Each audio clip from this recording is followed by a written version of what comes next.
Assalamualaikum warahmatullahi wabarakatuh.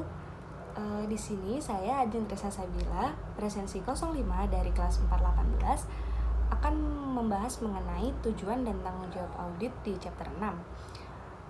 Baik, yang pertama tujuan audit laporan keuangan.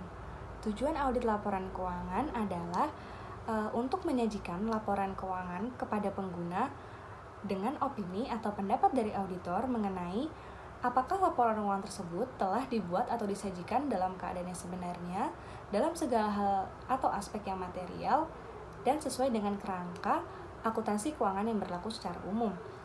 Selanjutnya, terdapat beberapa langkah yang dapat dilakukan untuk mengembangkan tujuan audit, yaitu yang pertama, paham atau mengerti tentang tanggung jawab dan tujuan audit. Yang kedua, membagi financial statement ke dalam siklus-siklus. Yang ketiga, mengerti asersi manajemen atas laporan keuangan. Yang keempat, mengerti tujuan umum audit untuk golongan transaksi dan saldo akun. Dan yang terakhir, mengerti tujuan spesifik audit untuk golongan transaksi dan saldo akun. Selanjutnya, manajemen responsibility. Manajemen responsibility atau tanggung jawab manajemen di sini ada 3, yaitu yang pertama, menentukan kebijakan akuntansi yang sehat, menjalankan sistem pengendalian yang baik, dan membuat penyajian yang wajar dalam laporan keuangan. Selanjutnya ada auditor responsibility. Nah, di sini tuh yang pertama, melakukan verifikasi atas laporan keuangan, sehingga nanti si pengguna mendapat jaminan bahwa laporan keuangan tersebut telah bebas dari kesalahan yang bersifat material seperti kecurangan atau error. Selanjutnya yang kedua, berkaitan dengan yang pertama tadi, menemukan kekeliruan, ketidakberesan, dan unsur pelanggaran hukum yang material. Kekeliruan ini merupakan salah saji yang tidak disengaja, sementara ketidakberesan ini merupakan salah saji yang disengaja. Selanjutnya, menyatakan pendapat atas laporan keuangan yang diaudit. Apakah telah sesuai dengan kerangka akuntansi keuangan yang berlaku, apakah telah sesuai dengan keadaan yang sebenarnya, dan sebagainya. Selanjutnya, siklus laporan keuangan. Nah, audit ini dilakukan dengan membagi laporan keuangan ke dalam segmen-segmen atau komponen yang lebih kecil. Tujuannya untuk mempermudah melakukan audit dan membagi tugas kepada anggota di tim audit. Nah, cara yang paling umum untuk dilakukan yaitu dengan pendekatan siklus, di mana transaksi-transaksi dan saldo yang memiliki hubungan erat dikelompokkan menjadi satu segmen yang sama, lalu dibuat kaitan-kaitan antar siklus tersebut. Di ARENS terdapat kaitan-kaitan antar siklus yang ada kolom general case. Nah, itu misalnya, sebelumnya siklus-siklus ini tuh sebenarnya tidak pernah berhenti dan selalu berputar gitu. Misalnya, si perusahaan mendapat modal berupa uang cash. Nah, oleh perusahaan manufaktur, cash ini digunakan untuk membeli bahan baku, aset atau barang dan jasa yang terkait dengan persediaan gitu. Nah, ini masuk ke dalam siklus akuisisi dan pembayaran. Lalu, selanjutnya, uang tunai ini juga bisa digunakan untuk membayar si tenaga kerja. Nah, ini masuk ke dalam siklus penggajian dan personel. Kedua siklus ini tuh sebenarnya sama, cuman fungsinya aja yang berbeda. Nah, gabungan dari kedua siklus ini membentuk siklus persediaan dan gudang. Selanjutnya, persediaan dijual itu masuk ke siklus penjualan. Nah, uang dari inventory yang dijual ini bisa digunakan oleh perusahaan untuk membayar dividen, membayar bunga, atau melakukan ekspansi modal lagi. Jadi akan seterusnya begitu. Nah, selanjutnya ada asersi manajemen. Asersi manajemen adalah pernyataan yang tersirat atau dinyatakan dengan jelas oleh manajemen mengenai jenis transaksi dan akun terkait dalam laporan keuangan. Oleh standar audit internasional dan GAAP, asersi manajemen ini dibagi menjadi 3 kategori. Yang pertama, pernyataan mengenai kelas-kelas transaksi dan peristiwa dalam satu periode audit. Yang kedua, pernyataan mengenai saldo akun di akhir periode. Dan yang terakhir, pernyataan mengenai penyajian dan pengungkapan. Selanjutnya kita akan membahas mengenai asersi manajemen yang pertama, yaitu pernyataan manajemen mengenai kelas-kelas transaksi dan peristiwa dalam satu periode audit. Di sini dibagi menjadi 5, ada occurrence, yaitu apakah transaksi-transaksi tersebut benar-benar terjadi. Yang kedua ada completeness, yaitu apakah transaksi-transaksi yang seharusnya dimasukkan sudah benar-benar dimasukkan. Yang ketiga ada akurasi, yaitu apakah transaksi-transaksi tersebut telah dicatat dalam jumlah yang sebenarnya. Yang keempat ada klasifikasi, yaitu apakah transaksi-transaksi tersebut telah dicatat dalam akun yang sesuai.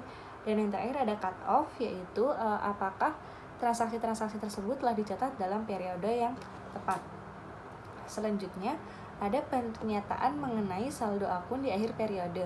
Itu ada 4, ada existence, yaitu apakah aset, kewajiban, dan kepentingan ekuitas itu benar-benar ada completeness, ada penilaian dan alokasi, ada rest dan obligation. Nah, ini apakah aset itu benar-benar milik perusahaan dan apakah liability benar-benar merupakan kewajiban dari si entitas. Selanjutnya, pernyataan mengenai penyajian dan pengungkapan. Ini juga ada 4, ada occurrence, right, dan obligation, ada completeness, ada penilaian dan akurasi, ada klasifikasi dan understandability. Selanjutnya, menetapkan tujuan audit. Di sini tujuan audit itu dibagi menjadi 3, yaitu tujuan audit berkait transaksi, tujuan audit berkait saldo, dan tujuan audit berkait penyajian dan pengungkapan. Untuk tujuan audit berkait transaksi ini ada tujuan umum dan tujuan spesifik. Tujuan umumnya itu ada 6, ada occurrence, ada completeness, ada akurasi, ada klasifikasi, ada timing, dan ada posting dan summarization. Posting dan summarization di sini maksudnya mentransfer informasi dari transaksi yang dicatat di catatan tambahan dan buku besar. Selain itu kurang lebih sama pengertiannya dengan yang sebelum-sebelumnya. Selanjutnya untuk tujuan audit spesifik berkait transaksi ini merupakan pengembangan dari tujuan umum. Contohnya seperti penjualan, penerimaan kas, perolehan barang dan jasa, dan penggajian. Selanjutnya ada tujuan audit berkait saldo. Di sini ada 8 tujuan, yaitu ada existence, ada klasifikasi, ada realizable value, ada rights dan obligation, ada completeness, ada detail tie-in, ada cut off, dan ada akurasi. Mungkin kurang lebih sama ya, yang berbeda hanya realizable value, yaitu aset-aset dicatat dalam jumlah yang diestimasikan dapat terrealisasi. Dan juga ada detail tie-in, yaitu detail dalam saldo akun sesuai dengan jumlah master file terkait. Jadi nanti ketika saldonya itu dijumlahkan, maka hasilnya dijumlahkan ke bawah, maka hasilnya akan sama dengan yang ada di buku besar. Nah, selanjutnya ada tujuan audit terkait penyajian dan pengungkapan. Di sini tujuan audit ini identik dengan asersi manajemen untuk penyajian dan pengungkapan. Jadi konsepnya sama. Nah, untuk yang tadi tujuan audit berkait saldo itu contohnya itu seperti AR, terus wesel berbayar, dan lain-lain. Selanjutnya yaitu proses audit. Nah, proses audit ini dibagi ke dalam 4 fase. Yang pertama, fase perencanaan dan perancangan pendekatan audit. Di dalam fase ini ada 2 hal yang perlu diperhatikan, yaitu bidang usaha klien dan lingkungannya, serta struktur pengendalian internal dan penetapan risiko pengendalian. Yang berkaitan dengan bidang usaha klien tadi, misalnya ketika kita akan mengaudit perusahaan asuransi, maka kita harus paham bagaimana cara menghitung cadangan kerugian supaya dapat menilai apakah transaksi tersebut dicatat dengan benar atau tidak. Dan fase yang kedua yaitu melakukan pengujian pengendalian dan transaksi. Pengujian atas pengendalian ini merupakan pengujian keefektifan pengendalian untuk membenarkan tingkat risiko yang rendah. Sedangkan pengujian atas transaksi yaitu pengujian atas dokumen-dokumen yang mendukung transaksi. Fase yang ketiga yaitu prosedur analitis dan pengujian terinci atas saldo.